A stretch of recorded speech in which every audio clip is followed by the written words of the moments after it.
बिस्मिल्लाहिर्रहमानिर्रहीम।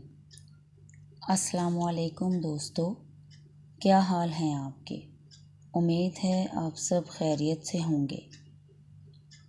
तमाम अच्छे रिश्तों की तफसीलात के लिए urdujogi.com को ज़रूर विज़िट किया करें।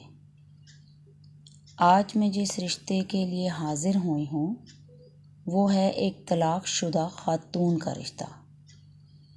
घर में नाचाकी की वजह से इनको तलाक हुई। सास बहू की आपस में नहीं बनती थी। ये खातून बहुत ही खूबसूरत और अच्छी हैं। वालिद और वालदा इनके ज़िंदा हैं, इन्हीं के घर में रहती हैं।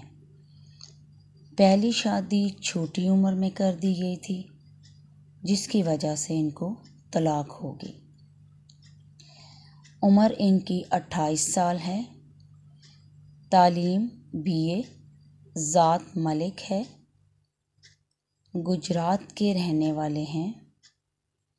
2 भाई हैं, वो अपना कारोबार करते हैं।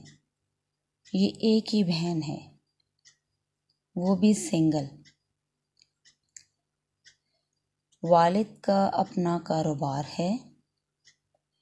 बहुत ही शरीफ फैमिली है। अपना इनका घर है। इनको जो रिश्ता चाहिए वो एयर फोर्स का हो, क्योंकि एयर फोर्स से बहुत मोहब्बत है इनको। लड़के की उम्र 28 से 35 साल हो, अच्छी शरीफ फैमिली का हो, इज़्ज़त देने वाला हो। चैनल को दोस्तों लाइक और सब्सक्राइब ज़रूर किया करें, ताकि हम बार बार अच्छे नए रिश्तों के साथ आपको मिलते रहें। अगर किसी हज़रात को ये रिश्ता चाहिए तो इनबॉक्स में राब्ता करें। फिर मिलते हैं आपसे नए रिश्तों के साथ। अल्लाह हाफ़िज़। अपना ख्याल रखिएगा। अल्लाह हाफ़िज़।